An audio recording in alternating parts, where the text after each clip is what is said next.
Exercise 4.2 का 7वां प्रश्न निम्नांकित का मान ज्ञात करें। इसमें हम लोग 2 प्रश्नों को उसी तरह हल करेंगे। तो चलिए 7वां का पहला प्रश्न। संख्या दिया हुआ है, दी गई संख्या 9261 1331।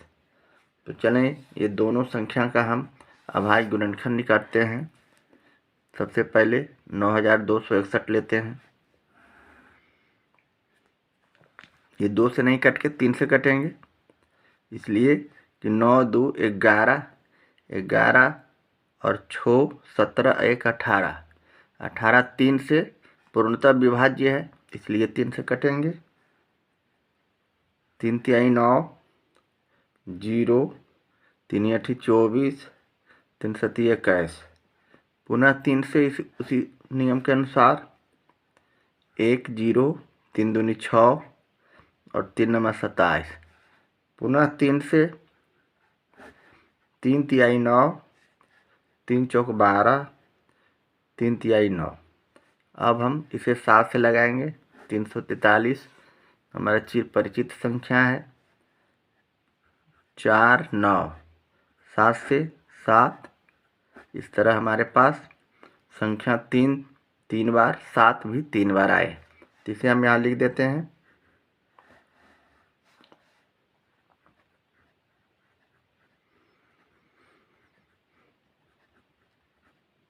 अब हम 1331 का अभाज्य गुणनखंड करते हैं। इसे हम सीधे 11 से लगाते हैं। एक मत में, 2 मत में 11 दूनी 22, पुनः एक मत में पुनः 11 से करते हैं तो 11। इस तरह 11 भी हमारे पास 3 बार आ गया, इसे हम यहाँ लिख देते हैं। अब हम इसे घन के रूप में लिख देते हैं।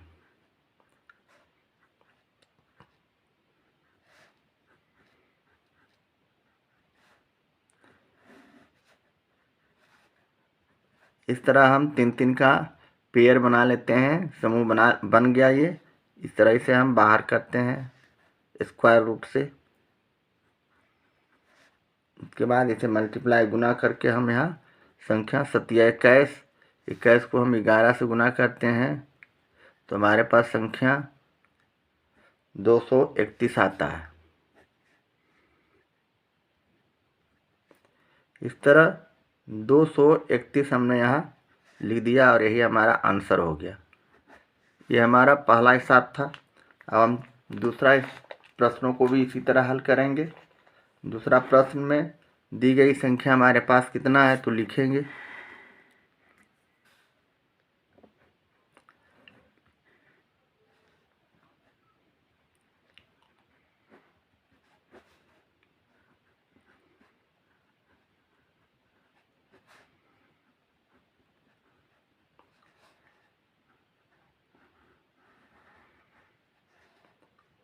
बयालीस 875 पहली संख्या है। दूसरी संख्या 15,625। इस प्रकार अब हम इसका भी अभाज्य गुणनखंड करेंगे 42,875 का। हम इसे 2 से नहीं लगा के 3 से भी नहीं लगेंगे, 4 से भी नहीं लगेंगे, 5 से लगेंगे, तो हमने यहाँ 5 लिखा। 8 पचे 40 होता है, 5 पचे 25, 5 सते 35, 5 पचे 25, पुनः 5 से लगाएंगे। 5 इकाई 5, 5 सते 35, 5 इकाई 5, 5 पचे 25, पुनः 5 से 5 तिहाई 15, 5 चौक 20, 5 तिहाई 15। और अब 7 से 7 चौक 28, 7 9 63, पुनः 7 से 1, 7 से 1, सॉरी यहाँ 7 आया। इस तरह हमारे पास ये संख्या अभाज्य गुणनखंड करने के बाद आया। अब हम अगली संख्या 15,000 625 को लेंगे, यह भी संख्या 5 से ही कटेंगे। 5 तिहाई 15, 5 इकाई 5, 5 दूनी 10, 5 पचे 25, पुनः 5 से 5 छक 30, 5 दूनी 10, 5 पचे 25, 5 छक 30,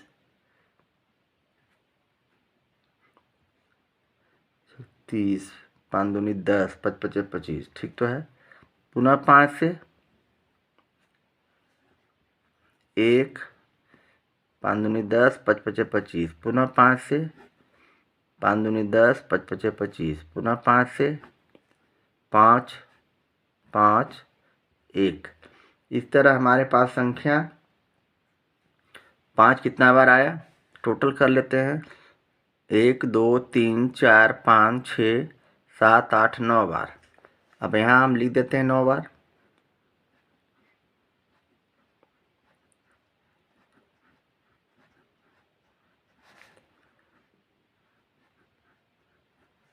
एक, 2, 3, 4, 5, 6, 7, 8, 9 बार लिख दिया। 7 हमारे पास 3 बार है, 1, 2, 3 बार, हमने इसे भी लिख दिया।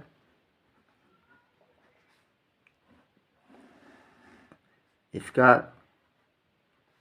अब हम 3-3 का पेयर बनाते हैं।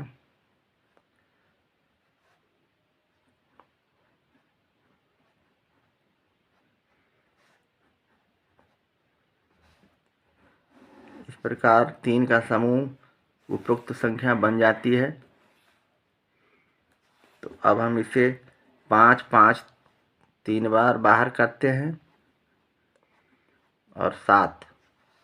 अब हम इसे गुना करते हैं। 5 पचे 25, 25 पचे 25 से 125 में 7 से गुना करने पर हमारा संख्या 875 होता है। इस तरह ये हमारा संख्या आंसर हुआ। अब हम लोग 8वां प्रश्न को हल करेंगे। किसी घन का आयतन 729 घन मीटर है, घन की किसी भुजा की लंबाई ज्ञात करें, है ना। तो 8वां प्रश्न को लेते हैं। इस टाइप का प्रश्न जो टाइप 3 में दिया हुआ है, ये सारे प्रश्न एक ही तरह से बनते हैं। 8वां, 9वां, 10वां, 11वां, 12वां, 13वां तक प्रश्न 14 सब एक ही तरह का है, सब एक ही तरीके से इसे हल करेंगे। तो 8वां प्रश्न को लेते हैं।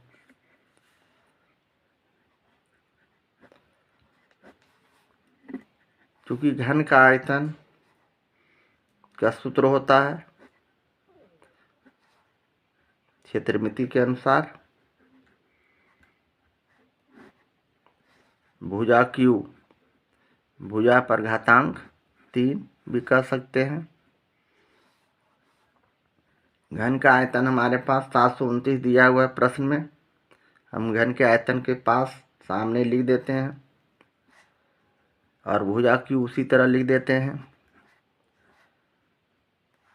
अब ये जो Q है इसको इधर लाते हैं तो ये इस तरह हम इसे लिख सकते हैं,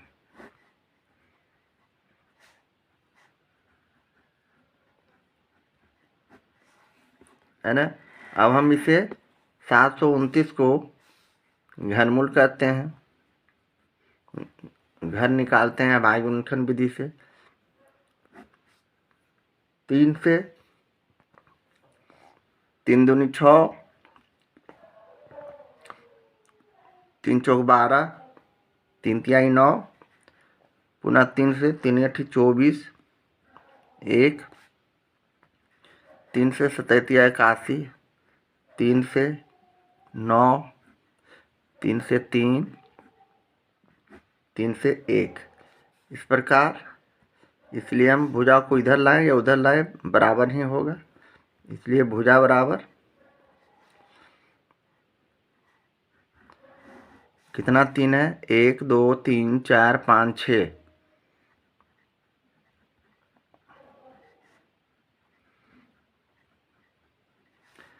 इस प्रकार हम 3-3 का पेयर कर लेते हैं, जोड़ा बना लेते हैं, समूह बना लेते हैं।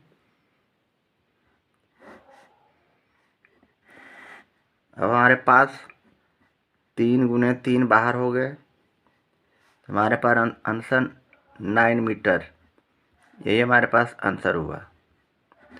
इसी प्रकार 8वां के बाद 9वां प्रश्न को लेते हैं। 9वां प्रश्न क्या कह रहा है? एक घनाकार लकड़ी के टुकड़े का आयतन 3375 घन मीटर है, तो घन की भुजा की लंबाई ज्ञात करें। उसी प्रकार जिस प्रकार हमने ऊपर बनाया था, तो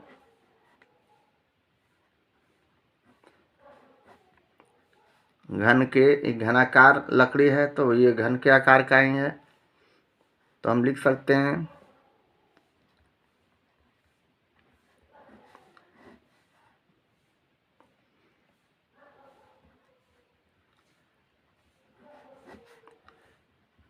घनाकार लकड़ी का आयतन बराबर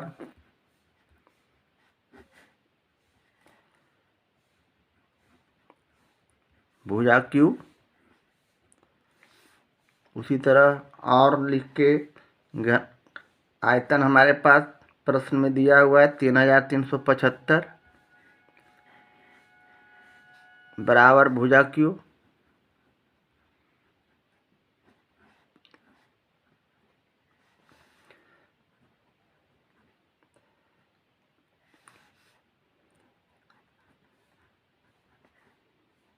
भुजा बराबर इस तरह हम इसे लिख दिए। अब हम इसका अभाज्य गुणनखंड करेंगे उसी प्रकार। हम इसे 3 से लगाते हैं। 3 एकाई 3, 3 एकाई 3, 3 दूनी 6, 3 पचे 15, 3 से 3 तिहाई 9, 3 सती 21, 3 पचे 15, 3 से 1, 3 दूनी 6, 3 पचे 15, 5 से 25, 5 से 5 और 5 से 1। इस तरह हमारे पास संख्या इस प्रकार आए 3 बार, 5 3 बार, इसे हमने 3 के घात में लिख दिया। इस तरह हमारे पास 3 और 5 बाहर हो गए, तो 5 तिहाई 15 हमारे पास आंसर हो गया 15 घन मीटर।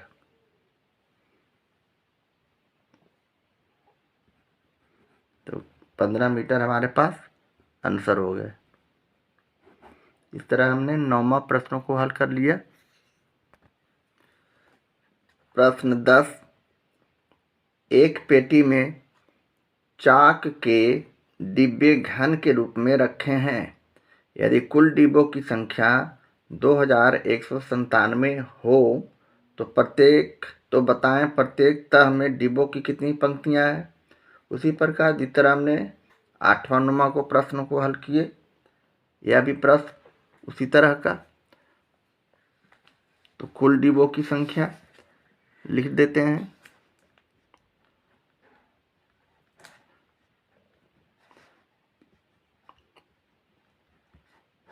कुल डिब्बों की संख्या बराबर 2197। इसलिए प्रत्येक तह में डिब्बों की पंक्तियां कितनी हो जाएगी?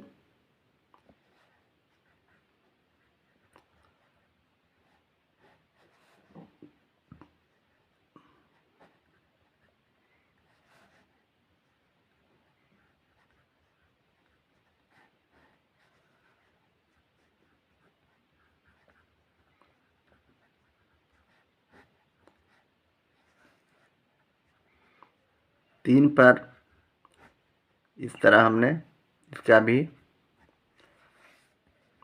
घातांक निकालेंगे। इसका भी अभाज्य गुणनखंड किए। ये सीधे 13 से कटते हैं एक मत में। 13 छक 78, 13 नमा 17 से, 13 से। इस तरह हमारा संख्या इस तरह आए 13 3 बार, अर्थात डिब्बों की संख्या 13 हमारा आंसर हुआ। प्रत्येक तब में डिब्बों की कितनी पंक्तियां हैं? तो 13 पंक्तियां हैं। हम पंक्तियां लिख सकते हैं।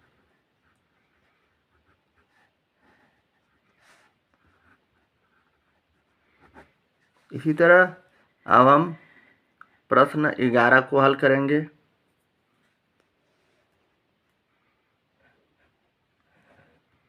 ग्यारह में एक बक्सा में पत्थर की 42,875 गोलियां घन के रूप में रखी है।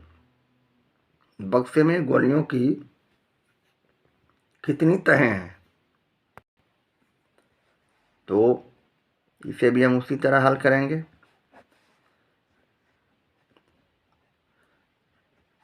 बक्से में गोलियों की संख्या बराबर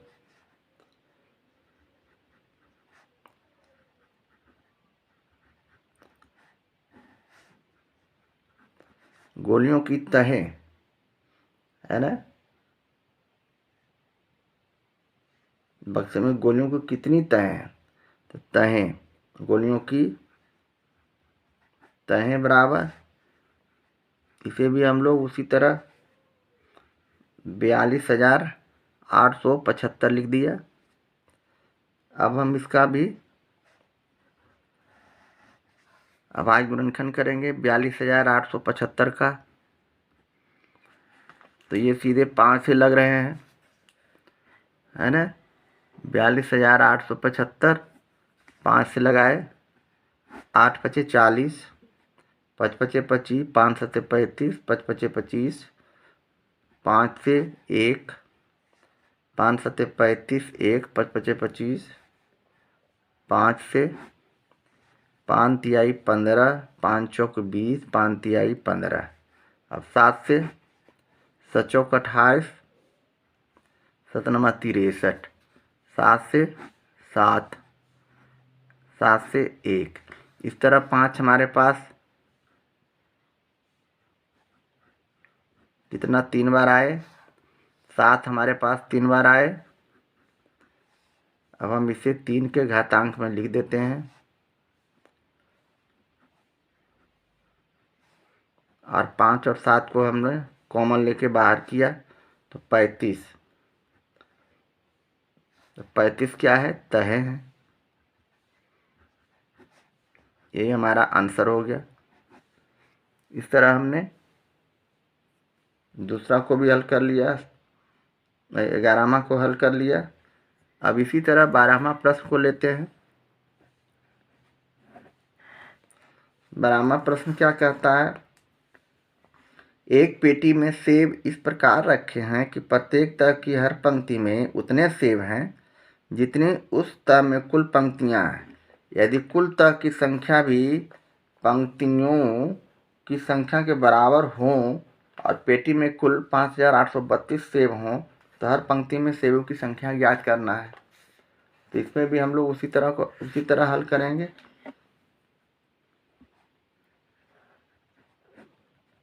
प्रत्येक पंक्ति में सेबों की संख्या हमारे पास दिया हुआ है।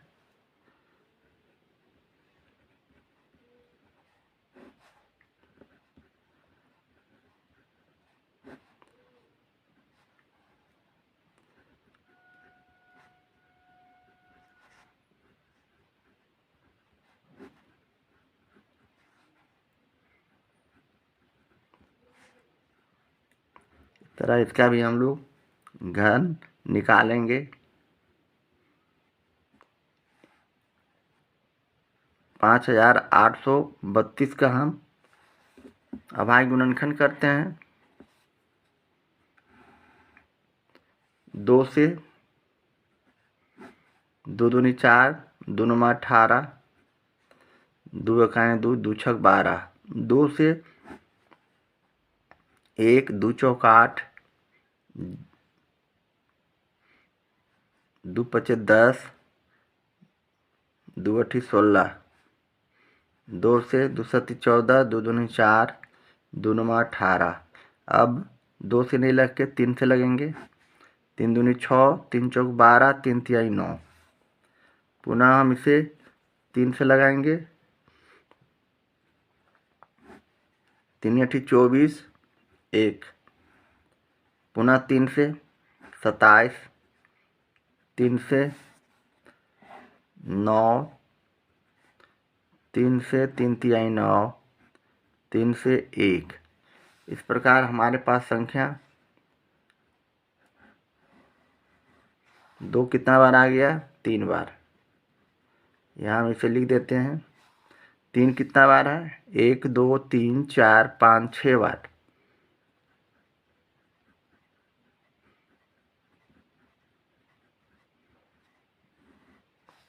इस तरह हम इसे 3 के घात में कर देते हैं।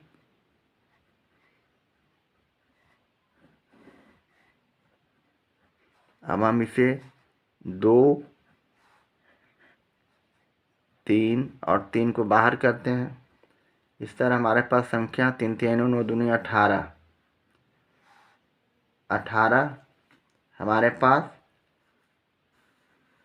क्या आया? 18 हमारे पास आया सेबों की संख्या, है ना। तो ये 18 सेब हर पंक्ति में रहेंगे।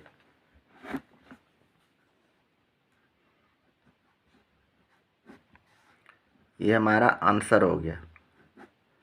इस तरह हमने 12वां प्रश्न को उसी तरह हल किया। अब हम चलते हैं 13वां प्रश्न की ओर। 13वां प्रश्न में हमें क्या कहा जा रहा है? एक कक्षा में कुल विद्यार्थी हैं। प्रत्येक विद्यार्थी ने बाल पृष्ठ सहायता कोष में कक्षा के विद्यार्थियों की संख्या के वर्ग के बराबर पैसे चंदा में दिए। यदि कुल चंदा 29,791 रुपया हुआ तो कक्षा में कितने विद्यार्थी हैं? उसी तरह कक्षा में कुल विद्यार्थियों की संख्या बराबर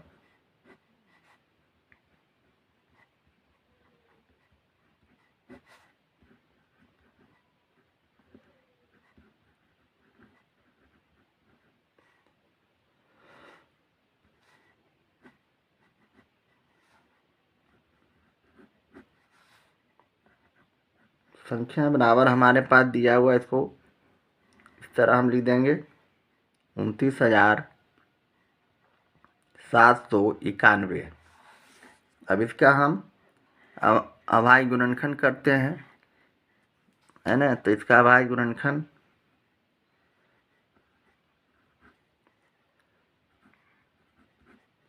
यह संख्या सीधे 31 से लगती है। यह अभाज्य संख्या है 961। 31 में इतना से भाग करेंगे हमारे पास 96 बनाएंगे। पुनः हम 31 से करेंगे तो 31 आएंगे। पुनः 31 से करेंगे तो 1 आएंगे।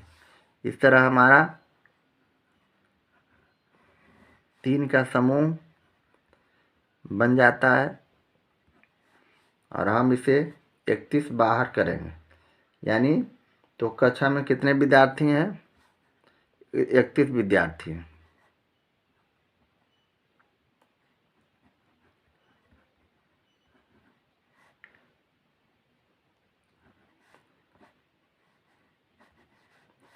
यही हमारा आंसर हो गया।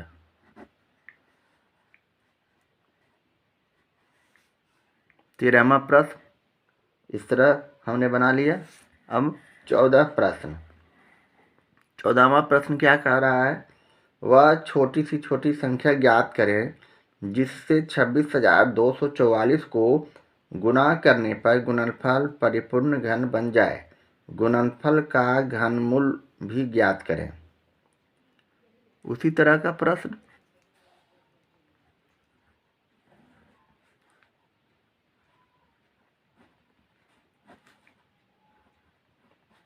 हम लोग इसे वर्गमूल में बना चुके हैं। दी गई संख्या बराबर हमारे पास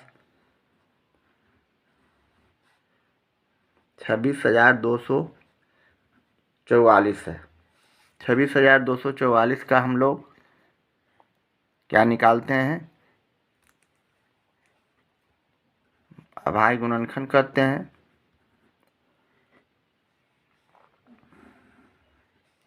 2 से 1, 2 तिहाई 6, 1, 2 दूनी 4, 2 दूनी 4, 2 से 2 छक 12, 2 पचे 10, 2 छक 12 और 1, 2 से 2 तिहाई 6, 2 दूनी 4, 2 अट्ठी 16,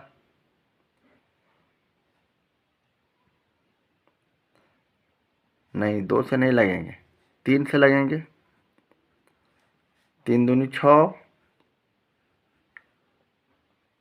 3 इकाई 3, 3 अट्ठी 24, 3 सती 21, 3 से 3 सती 21, 3 दूनी 6, 3 नमा 27, 3 से 3 दूनी 6,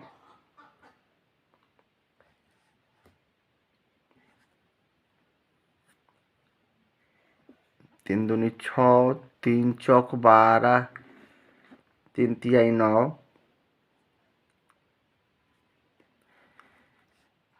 3 से 3 अट्ठी 24, 1, 3 से 27, 3 से 9,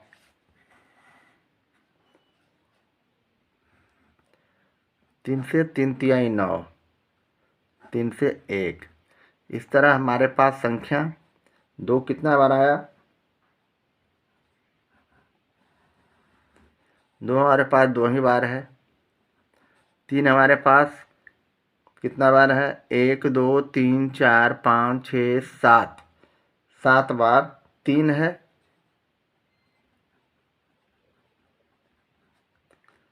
1, 2, 3, 4, 5, 6, 7।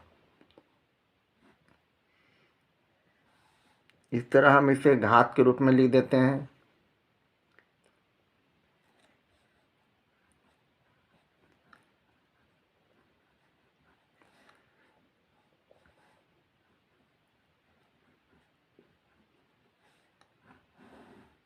यह हमारा 3-3 का समूह नहीं बनता है ना। यहाँ हमारे पास 3-3 का समूह नहीं बन रहा है, क्योंकि 26,244 का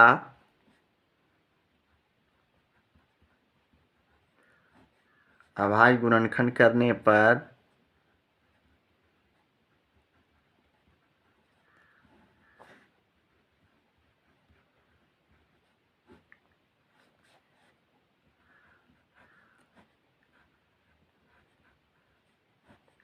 तीन का समूह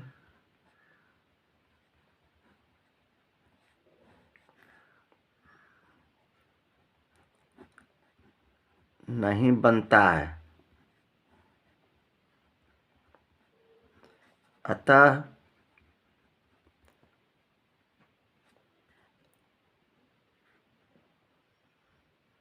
दो 26,244 में एक हम कितना से गुना करेंगे तो ये 3 का समूह बन जाएगा। 1, 2 यहाँ रहता और 2, 3 यहाँ रहता है ना। तो हम लोग इसे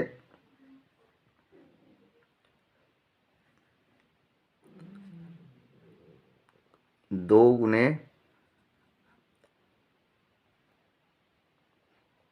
और 3 गुने 3 लिखेंगे, तब हमारा संख्या का पूर्ण घनमूल निकल जाएगा।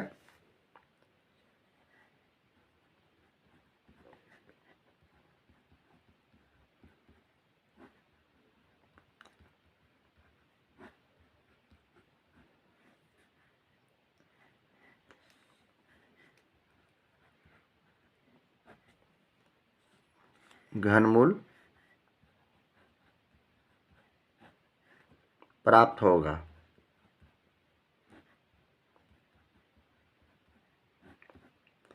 इसलिए हमारे पास अभिष्ट संख्या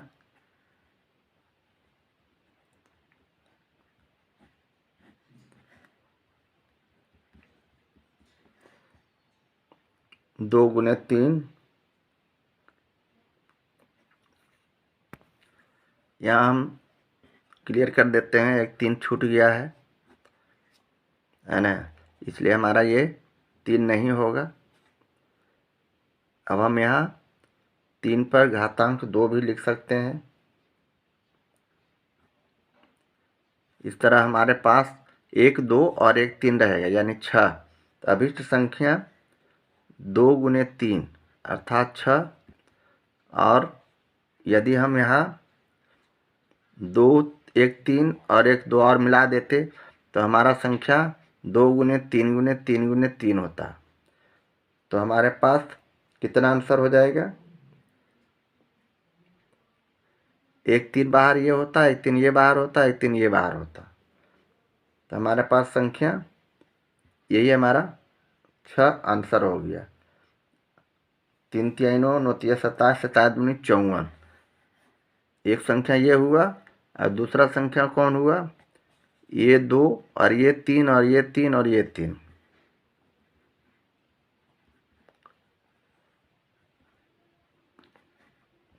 अर्थात 3 3 9 9 3 27 27 दूनी 54। इस तरह ये हमारा दोनों 6 और 54 आंसर हो गए। इस तरह हमने 14वां प्रश्न को हल कर लिया है।